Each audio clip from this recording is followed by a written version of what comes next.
পড়ছি রাল্ফ ওয়ালদো ইমারসনের লেখা essays and lectures বইটি থেকে দ্বিতীয় অধ্যায় উপযোগিতা। যে কেউ পৃথিবীর চূড়ান্ত কারণ নিয়ে গভীরভাবে বিবেচনা করবেন, তিনি দেখতে পাবেন যে এর ফলাফলের অংশ হিসেবে প্রকৃতির অসংখ্য ব্যবহার বা উপযোগিতা যুক্ত রয়েছে।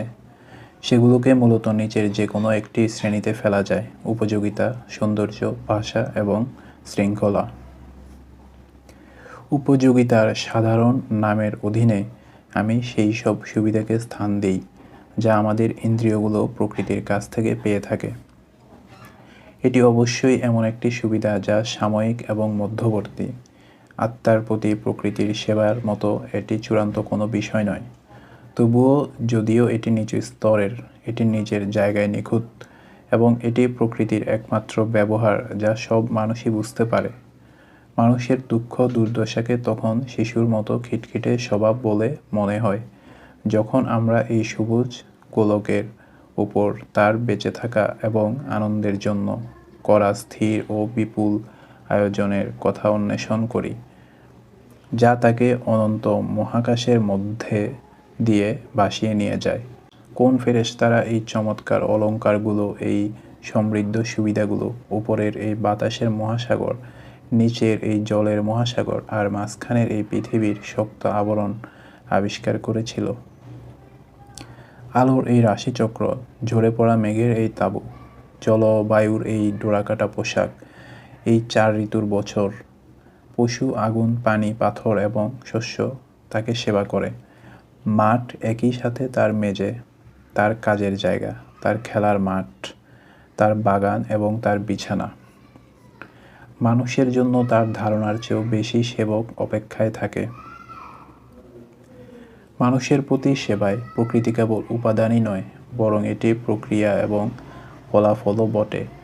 প্রকৃতির সমস্ত অংশ মানুষের উপকারের জন্য অবিরাম একে অপরের সাথে মিলে কাজ করে। বাতাস বীজ বপন করে, সূর্য সমুদ্রের পানি বাষ্পীভূত করে, বাতাস সেই বাষ্পকে মাঠে উড়িয়ে নিয়ে যায়, গ্রহের উপর প্রান্তের বরফ এদিকে বৃষ্টি ঘনীভূত করে, বৃষ্টি উদ্ভিদকে পুষ্টি দেয়, উদ্ভিদ প্রাণীকে খাওয়ায় এবং এভাবেই ঐশ্বরিক দয়ায় অন্তহীন চক্র মানুষকে পুষ্ট করে।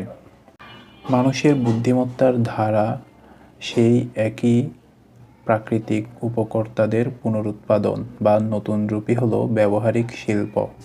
সে আর অনুকূল বাতাসের জন্য অপেক্ষা করে না, বরং বাষ্পের মাধ্যমে সে আইওলাসের ব্যাগের উপকথাকে বাস্তব করে তোলে। আইওলাস হলো গ্রিক পুরাণের বাতাসের দেবতা এবং তার নৌকার বয়লারের 32টি বাতাস বহন করে। ঘর্ষণ কমানোর জন্য সে লোহার পাত দিয়ে রাস্তা তৈরি করে এবং তার পেছনে এক জাহাজ বোঝাই মানুষ, প্রাণী এবং পণ্য নিয়ে একটি কোচে চেপে সে দেশের এক শহর থেকে অন্য শহরে এমনভাবে ছুটে যায় যেন বাতাসে ঈগল বা সোয়ালো পাখি উড়ছে। এই সমস্ত সহায়তায় সমষ্টিতে নূহ নবীর যুগ থেকে নেপোলিয়নের যুগ পর্যন্ত পৃথিবীর চেহারা কতটা বদলে গেছে। একজন সাধারণ দরিদ্র মানুষের জন্য শহর, জাহাজ, খাল, সেতু নির্মিত হয়েছে। সে পোস্ট অফিসে যায় আর মানবজাতি তার বার্তাবাহক হিসেবে ছোটে।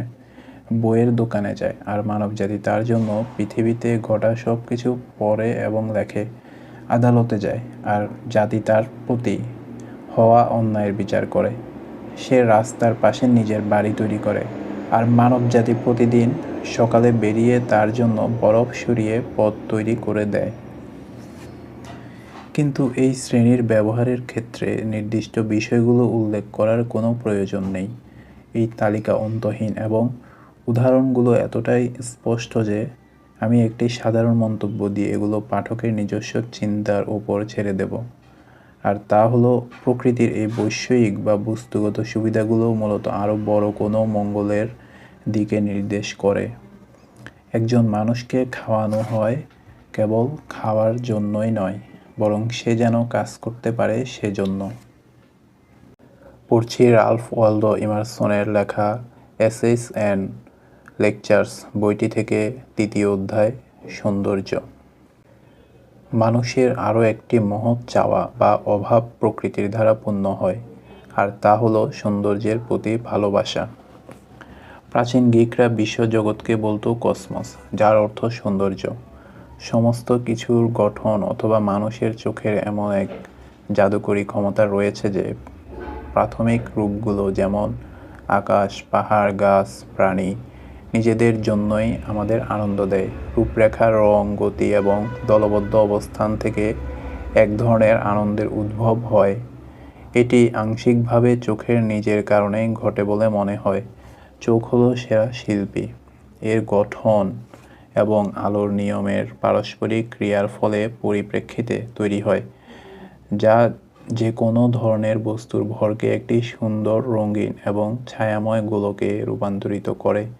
ফলে যেখানে নির্দিষ্ট বস্তুগুলো দেখতে নিচু এবং প্রভাবহীন, সেখানে তাদের নিয়ে গঠিত প্রাকৃতিক দৃশ্যটি গোলাকার এবং সুষম হয়ে ওঠে। আর চোখ যেমন সেরা সুরকার বা রূপকার, আলো তেমনি প্রথম চিত্রকর। এমন কোনো কুৎসিত বস্তু নেই যা তীব্র আলোতে সুন্দর হয়ে ওঠে না। আর এটি আমাদের ইন্দ্রিয়গুলোতে যে উদ্দীপনা যোগায় এবং এর যে এক ধরনের অনন্ততা রয়েছে, স্থান এবং কালের মতো, তা সমস্ত পদার্থকে আনন্দময় করে তোলে। এমনকি মৃতদেহেরও নিজস্ব সৌন্দর্য রয়েছে। কিন্তু প্রকৃতিতে ছড়িয়ে থাকা এই সাধারণ লাবণ্যের পাশাপাশি প্রায় সমস্ত স্বতন্ত্র রূপই চোখের কাছে আনন্দদায়ক, যা এদের কয়েকটির প্রতি আমাদের অবিরাম অনুকরণের মাধ্যমে প্রমাণিত হয়। যেমন একর্ন, আঙ্গুর, পাইন, কোন, গমের বিশেষ ডিম, বেশিরভাগ পাখির ডানা এবং রূপ, সিংহের থাবা, সাপ, প্রজাপতি, সামুদ্রিক শ্বাস, শিখা, মেঘ, কুঁড়ি, পাতা এবং পাম গাছের মতো অনেক গাছের রূপ। আরও ভালোভাবে বিবেচনার জন্য আমরা সৌন্দর্যের দিকগুলোকে তিনটি ভাগে ভাগ করতে পারি। প্রথমত, প্রাকৃতিক রূপগুলোর সহজ উপলব্ধিটাই একটা আনন্দ। প্রকৃতিতে থাকা রূপ এবং কাজগুলোর প্রভাব মানুষের জন্য এতটাই প্রয়োজনীয় যে এর সর্বনিম্ন কাজগুলোর ক্ষেত্রেও এটি উপযোগিতা এবং সৌন্দর্যের সীমানায় অবস্থান করে বলে মনে হয়। যে শরীর ও মন ক্ষতিকর কাজ বা সঙ্গের কারণে আড়ষ্ট হয়ে পড়েছে, তাদের জন্য প্রকৃতি ওষুধের মতো কাজ করে এবং তাদের স্বাভাবিক অবস্থা ফিরিয়ে আনে। একজন ব্যবসায়ী বা উকিল রাস্তার কোলাহল এবং কৌশল থেকে বেরিয়ে এসে যখন আকাশ ও বনভূমি দেখেন, তখন তিনি আবার একজন প্রকৃত মানুষ হয়ে ওঠেন। তাদের অনন্ত শান্তিতে তিনি নিজেকে খুঁজে পান। চোখের স্বাস্থ্যের জন্য যেন একটি দিগন্তের প্রয়োজন। যতক্ষণ আমরা বহুদূর পর্যন্ত দেখতে পাই, ততক্ষণ আমরা কখনোই ক্লান্ত হই না। কিন্তু অন্য সময় প্রকৃতি তার রূপ লাবণ্য দিয়ে মনকে সন্তুষ্ট করে, যেখানে শারীরিক উপকারের কোনো মিশ্রণ থাকে না।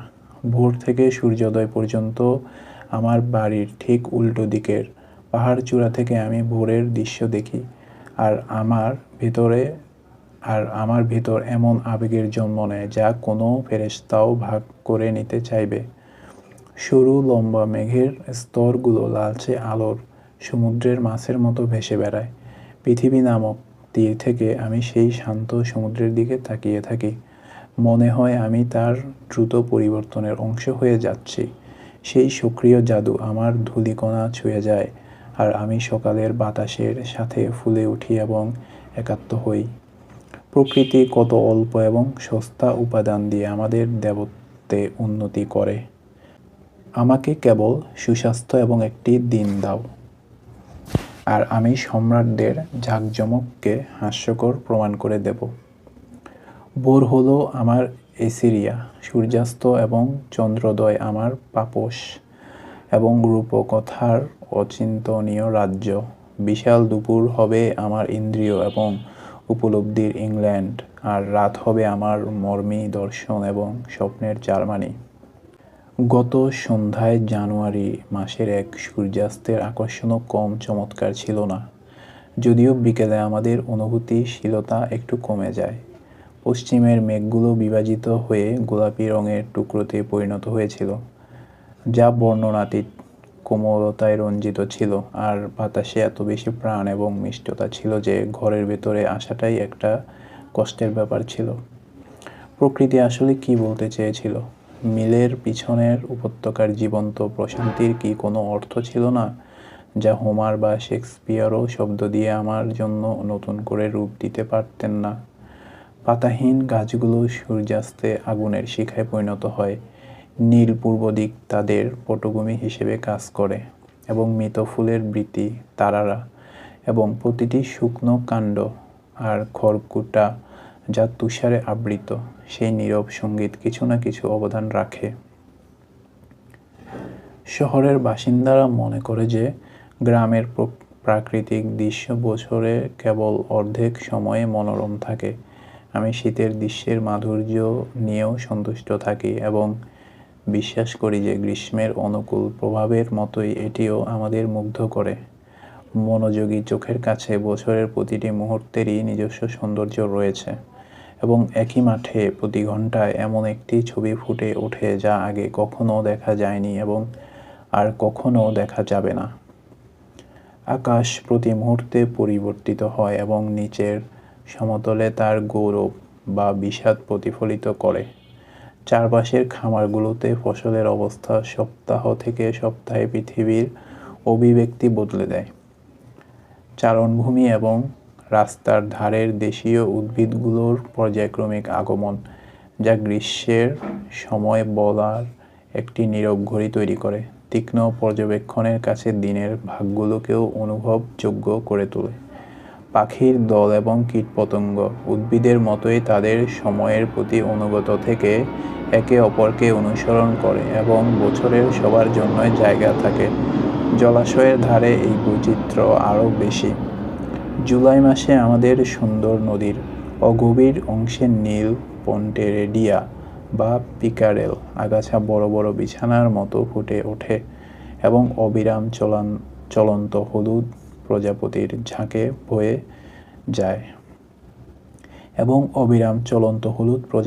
ঝাঁকে ভরে যায়। শিল্প এই বেগুনি আর সোনালি ঝাঁকজমকের সাথে টেক্কা দিতে পারে না। সত্যি বলতে, নদী হলো এক চিরস্থায়ী উৎসব যা প্রতি মাসে এক নতুন অলংকারের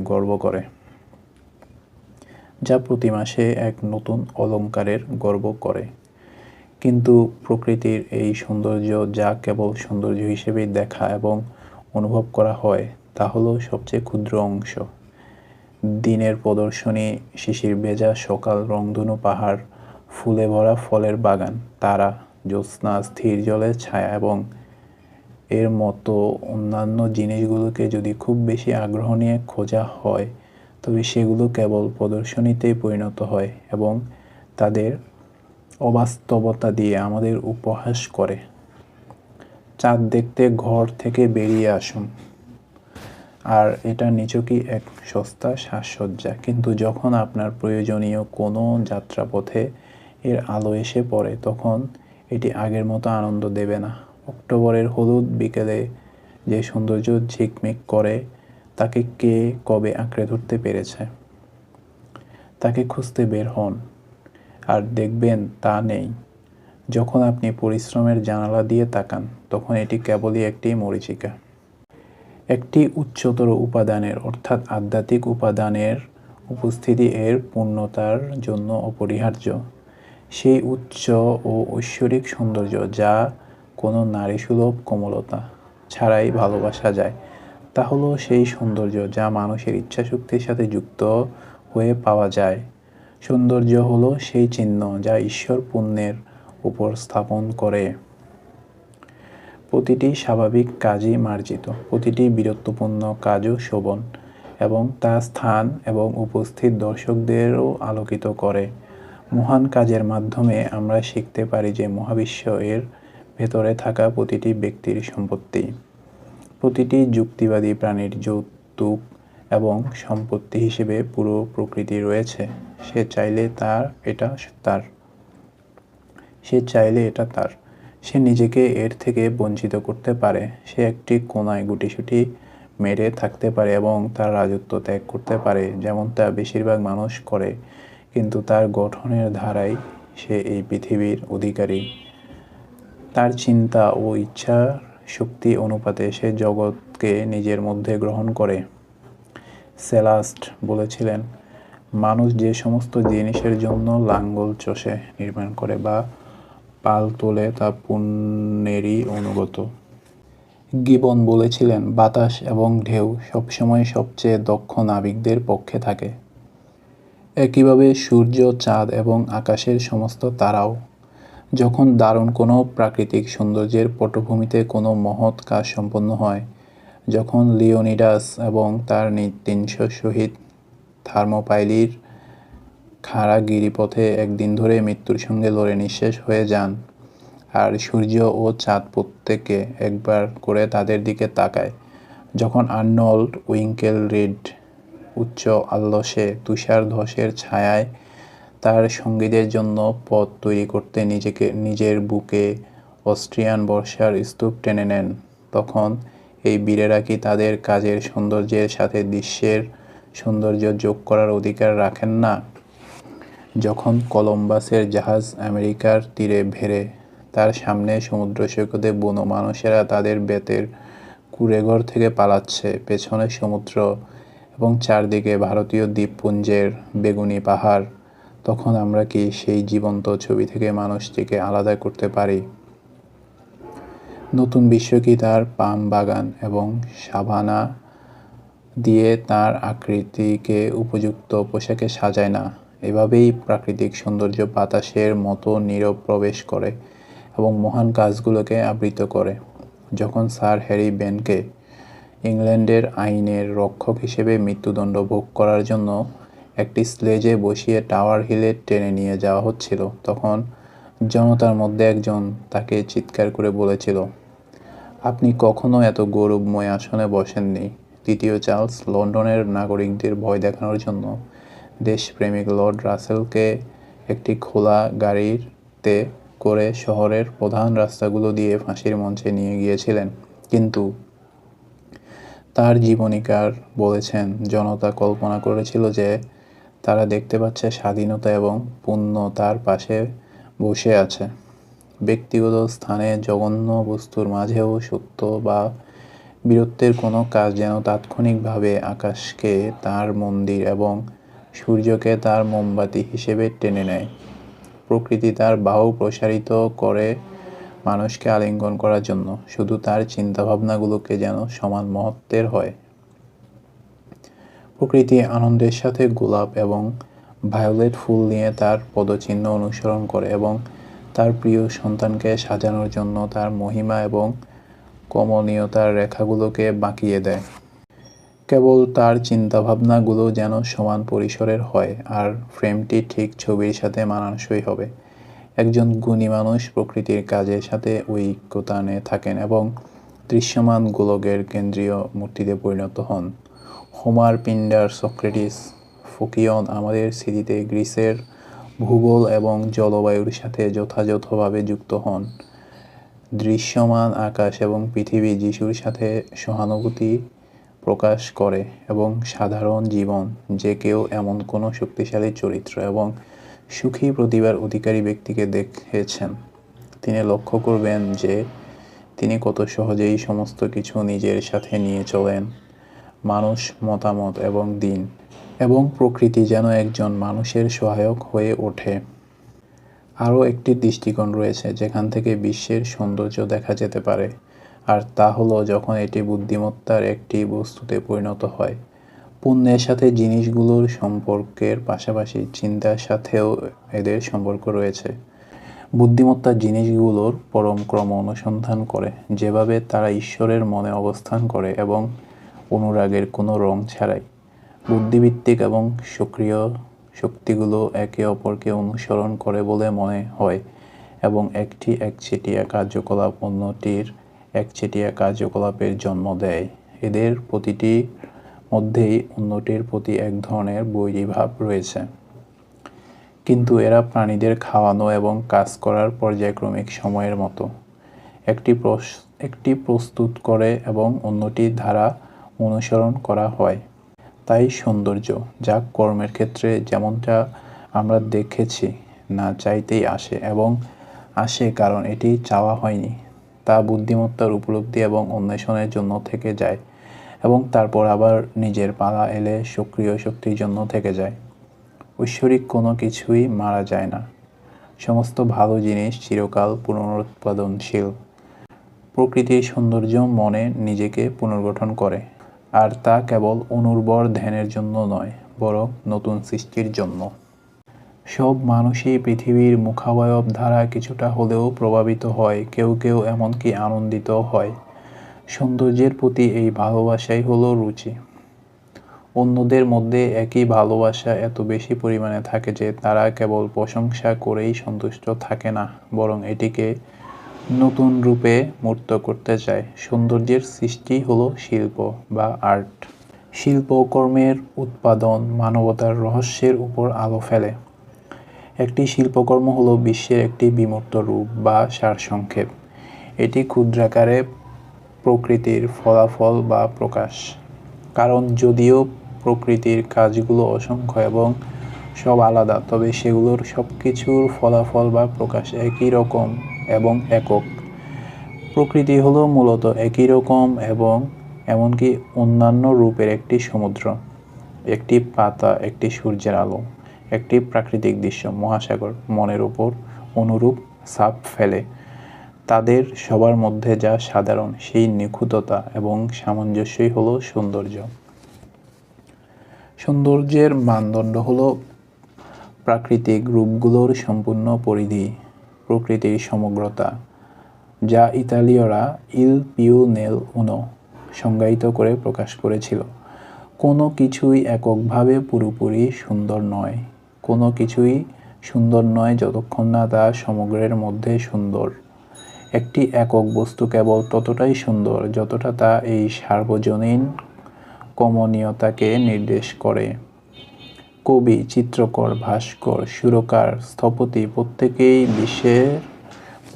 বিশ্বের এই উজ্জ্বলতাকে একটি বিন্দুতে কেন্দ্রীভূত করার চেষ্টা করেন এবং প্রত্যেকেই তার নিজস্ব কাজের মাধ্যমে সৌন্দর্যের সেই ভালোবাসাকে সন্তুষ্ট করার চেষ্টা করেন, যা তাকে উৎপাদন করতে উদ্দীপিত করে। এইভাবে শিল্প হলো মানুষের পরিশোধক যন্ত্রের মধ্য দিয়ে অতিক্রান্ত প্রকৃতি। এইভাবে শিল্পে প্রকৃতি তার প্রথম কাজগুলোর সৌন্দর্যে পূর্ণ কোনো মানুষের ইচ্ছার মাধ্যমে কাজ করে। সৌন্দর্যের আকাঙ্ক্ষা মেটানোর জন্যই পৃথিবী এভাবে আত্মার কাছে বিদ্যমান।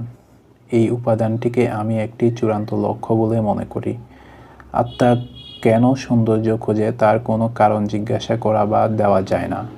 সৌন্দর্য এর বিস্তৃত এবং গভীরতম অর্থে মহাবিশ্বের জন্য একটি প্রকাশ। ঈশ্বর হলেন সর্বসুন্দর। সত্য এবং মঙ্গল এবং সৌন্দর্য একই সর্ব এর বিভিন্ন মুখ মাত্র।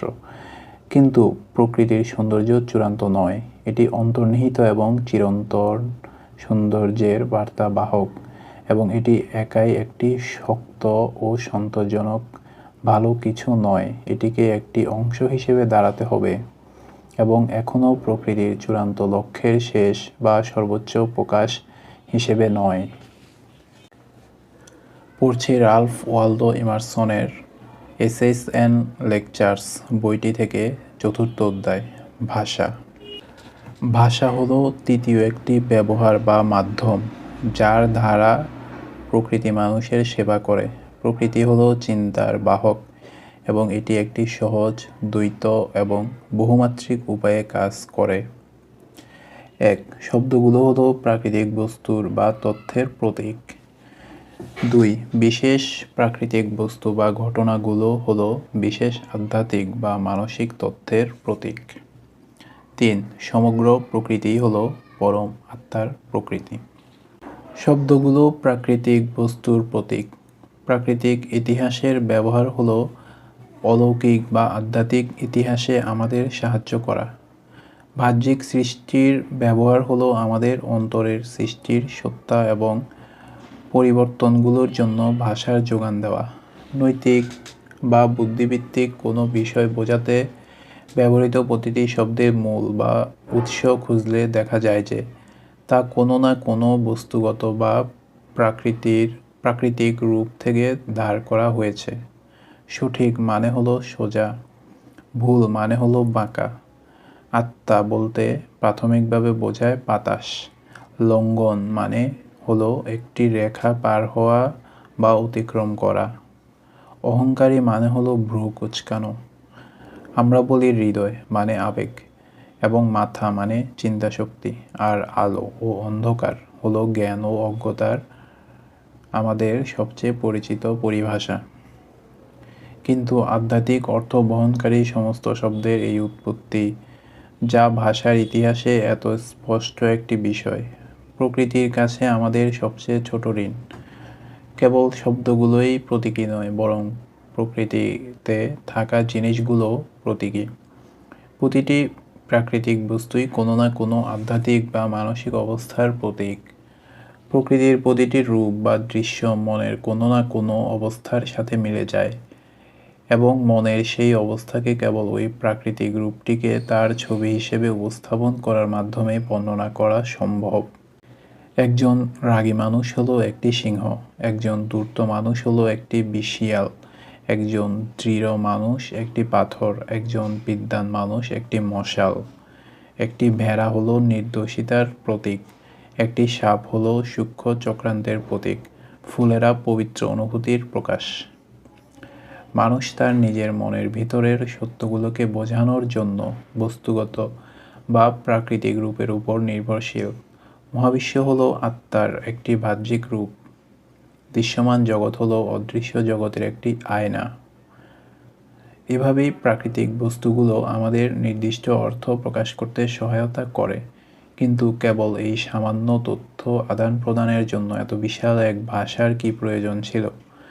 মানুষকে তার দৈনন্দিন কথাবার্তার অভিধান ও ব্যাকরণ সরবরাহ করার জন্যই কি সৃষ্টিজগতের এত মহৎ প্রাণী, রূপের এত প্রাচুর্য, আকাশের এই অসংখ্য গ্রহ নক্ষত্রের প্রয়োজন ছিল?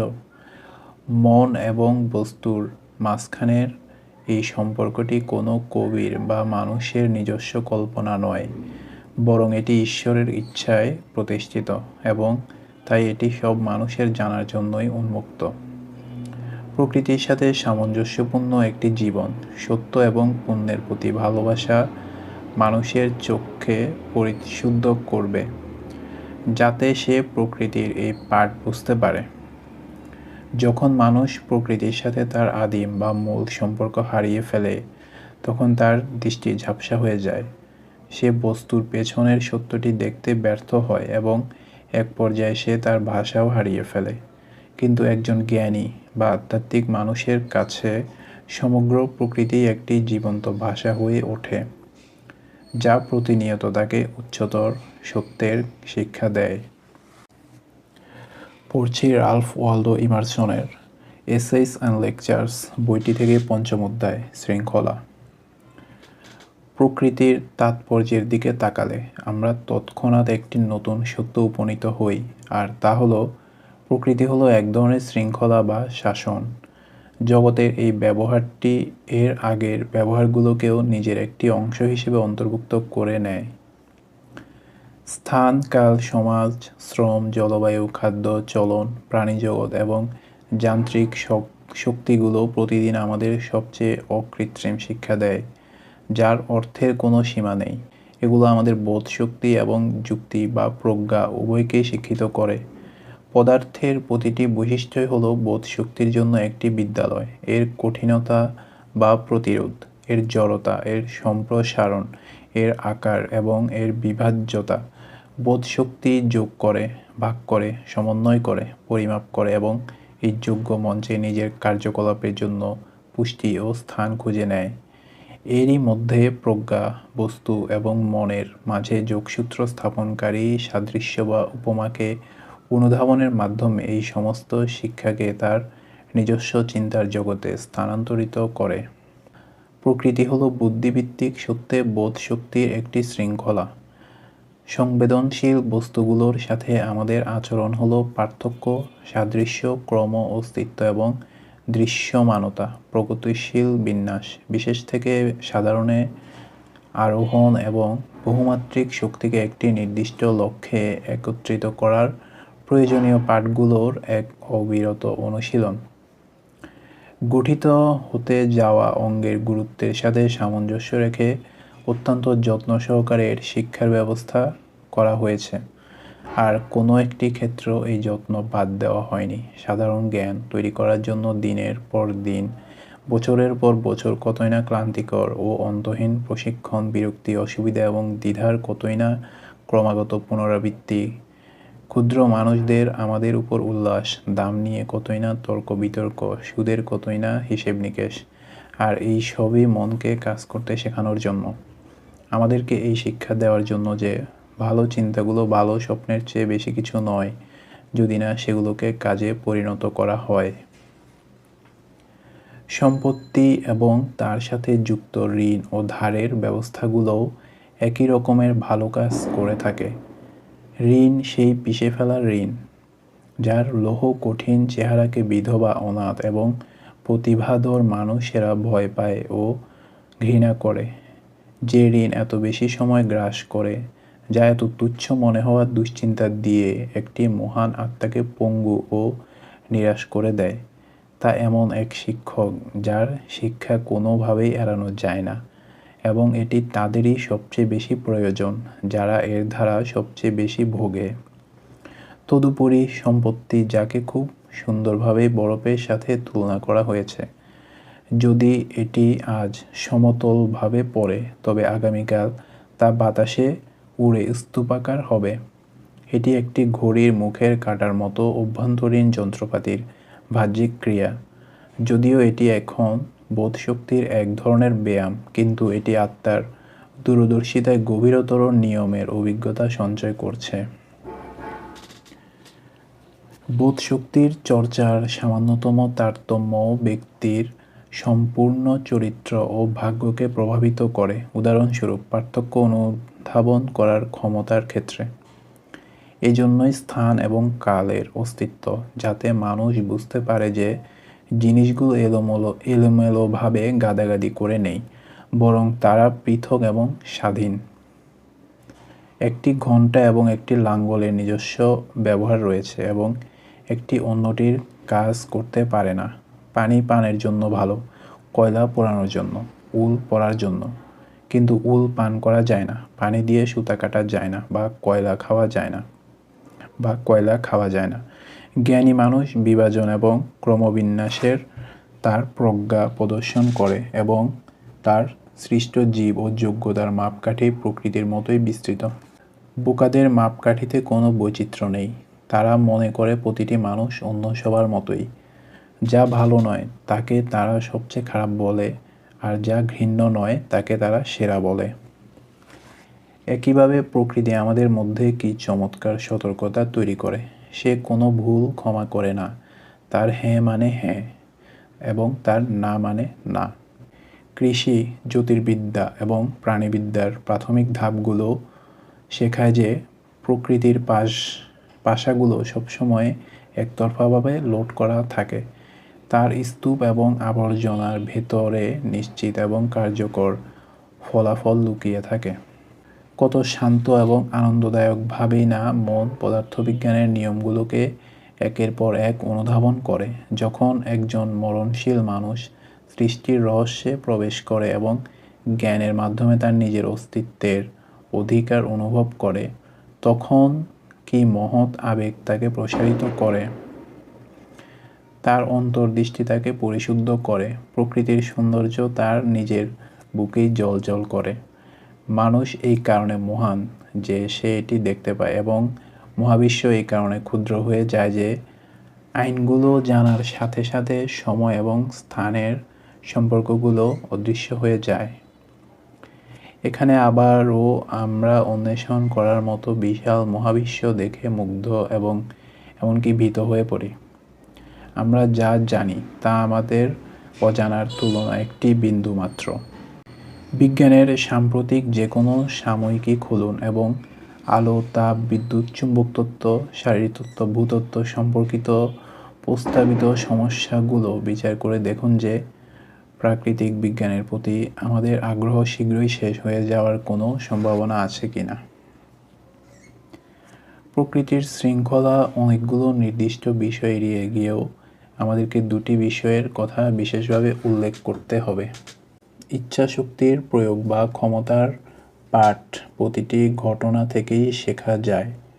শিশুর তার বিভিন্ন ইন্দ্রিয়কে আয়ত্ত করার পর্যায়ক্রমিক অধিকার থেকে শুরু করে সেই মুহূর্ত পর্যন্ত যখন সে বলে, তোমার ইচ্ছাই পূর্ণ হোক, সে এই রহস্য শিখছে যে সে কেবল নির্দিষ্ট কিছু ঘটনাকেই নয়, বরং ঘটনাগুলোর বড় বড় শ্রেণীকে, এমনকি সম্পূর্ণ ধারাবাহিক ঘটনাগুলোকে তার ইচ্ছার অধীনে আনতে পারে এবং এইভাবে সমস্ত সত্যকে তার নিজের চরিত্রের সাথে সামঞ্জস্যপূর্ণ করতে পারে।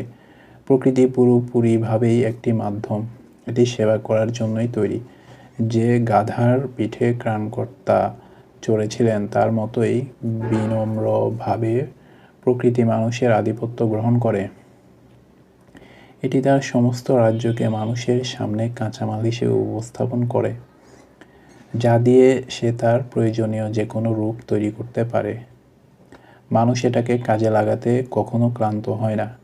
সে সূক্ষ্ম এবং নরম বাতাসকে প্রজ্ঞা এবং সুরেলা শব্দে পরিণত করে এবং তাদের প্ররোচনা ও অন্যদের সে দেবদূত হিসেবে ডানা পরিয়ে দেয়। একের পর এক তার বিজয়ী চিন্তাধারা সব কিছুকে নিজের আয়ত্তে নিয়ে আসে, যতক্ষণ না শেষ পর্যন্ত পৃথিবী কেবল একটি বাস্তবায়িক ইচ্ছায়, অর্থাৎ মানুষেরই এক প্রতিরূপে পরিণত হয়। সংবেদনশীল বস্তুগুলো প্রজ্ঞার পূর্বাভাসগুলোর সাথে সামঞ্জস্য বজায় রাখে এবং বিবেকের প্রতিফলন ঘটায়। সব কিছুই নৈতিক এবং তাদের অন্তহীন পরিবর্তনের মাঝেও আধ্যাত্মিক প্রকৃতির প্রতি তাদের একটি অবিরাম নির্দেশনা রয়েছে। এজন্যই প্রকৃতির রূপ, রং এবং গতিতে এত মহামান্বিত যে দূরবর্তী আকাশের প্রতিটি গ্রহ, সবচেয়ে সরল স্ফটিক থেকে শুরু করে জীবনের নিয়মাবলী পর্যন্ত প্রতিটি রাসায়নিক পরিবর্তন, একটি পাতার কুঁড়ির প্রাথমিক বৃদ্ধি থেকে শুরু করে গ্রীষ্মমণ্ডলীয় বন এবং প্রাগৈতিহাসিক কয়লার খনি পর্যন্ত উদ্ভিদের প্রতিটি পরিবর্তন, স্পঞ্জ থেকে হারকিউলিস পর্যন্ত প্রতিটি প্রাণীর কাজ মানুষকে ন্যায় অন্যায়ের নিয়মগুলোর ইঙ্গিত দেবে বা ঘোষণা করবে এবং 10টি আদেশের প্রতিধ্বনি করবে। এজন্যই প্রকৃতি সর্বদা ধর্মের মিত্র।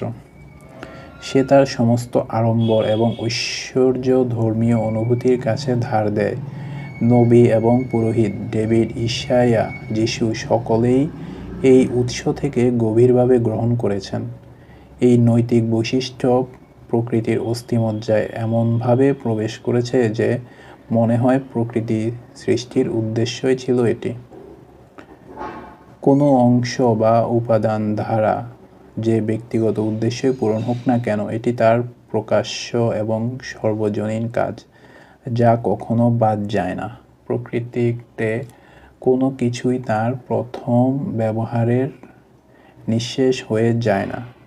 যখন কোনো বস্তু তার সর্বোচ্চ সীমানায় পৌঁছে একটি উদ্দেশ্য পূরণ করে, তখন পরবর্তী কোনো কাজের জন্য সে পুরোপুরি নতুনভাবে প্রস্তুত হয়। ঈশ্বরের কাছে প্রতিটি সমাপ্তি একটি নতুন উপায়ে রূপান্তরিত হয়। সুতরাং উপযোগিতার ব্যবহারকে যদি শুধু তার নিজের দিক থেকে দেখা হয় তবে তা নিচু এবং তুচ্ছ, কিন্তু মনের কাছে এটি উপযোগিতার মতবাদের একটি শিক্ষা, অর্থাৎ একটি বস্তু কেবল ততটুকুই ভালো যতটা তা সেবা প্রদান করে। কোনো লক্ষ্য পূরণের জন্য বিভিন্ন অংশ ও প্রচেষ্টার সম্মিলিত হওয়াই যে কোনো সত্তার অপরিহার্য দিক। ইতিমধ্যে এটি দেখানো হয়েছে যে প্রতিটি প্রাকৃতিক প্রক্রিয়াই একটি নৈতিক বাক্যের প্রতিরূপ। নৈতিক নিয়ম প্রকৃতির কেন্দ্রে অবস্থান করে এবং সেখান থেকে পরিধির দিকে বিকিরিত হয়। এটি প্রতিটি পদার্থ, প্রতিটি সম্পর্ক এবং প্রতিটি প্রক্রিয়ার মজ্জা ও সারবস্তু। আমরা যা কিছুর সাথেই কাজ করি না কেন, তা আমাদের কাছে প্রচার করে একটি খামার আসলে কি, যদি না তা একটি নীরব সুসমাচার হয়। তুষ এবং গম, আগাছা এবং গাছপালা, রোগবালাই, বৃষ্টি, পোকামাকড়, সূর্য, বসন্তের প্রথম লাঙ্গলের দাগ থেকে শুরু করে মাঠের যে শেষ গাধায় শীতের তুষার নেমে আসে, তার প্রতিটি এক পবিত্র প্রতীক।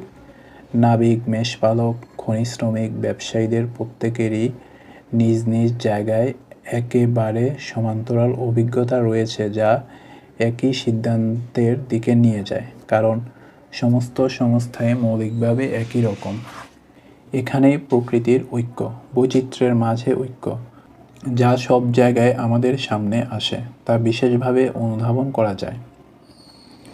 অন্তহীন বৈচিত্র্যময় জিনিসগুলো একই রকমের ছাপ তৈরি করে। জেনোফেনিস তার বৃদ্ধ বয়সে আক্ষেপ করে বলেছিলেন যে তিনি যেখানেই তাকান না কেন সবকিছুই পুনরায় ঐক্যের দিকেই দ্রুত ফিরে আসে। রূপের ক্লান্তিকর বৈচিত্র্যের মাঝে একই সত্তাকে দেখতে দেখতে তিনি পরিশ্রান্ত হয়ে পড়েছিলেন। প্রোটিয়াসের রূপকথার গল্পে এক আন্তরিক সত্য লুকিয়ে আছে।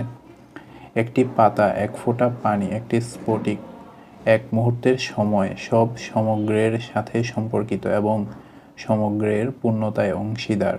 প্রতিটি কণা হলো একটি ক্ষুদ্র বিশ্ব এবং বিশ্বজগতের প্রতিরূপকে বিশ্বস্তভাবে তুলে ধরে।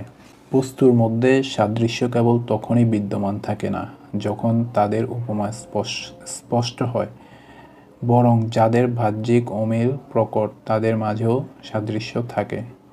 ডি স্টাইল এবং গ্যাটে স্থাপত্যকে হিমায়িত সঙ্গীত বলেছেন।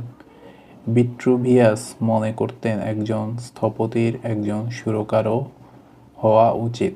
প্রতিটি প্রাণী একে অপরের পরিবর্তিত রূপ মাত্র, এদের মধ্যে পার্থক্যের চেয়ে সাদৃশ্যই বেশি এবং তাদের মৌলিক নিয়মও একই। কাজগুলোর মধ্যেও কেন্দ্রীয় ঐক্য আরও স্পষ্টভাবে দৃশ্যমান। শব্দগুলো অসীম মনের সসীম মাধ্যম, তারা সত্যের পরিধিকে পুরোপুরি ঢেকে রাখতে পারে না। কাজ হলো চিন্তার পূর্ণতা এবং প্রকাশ।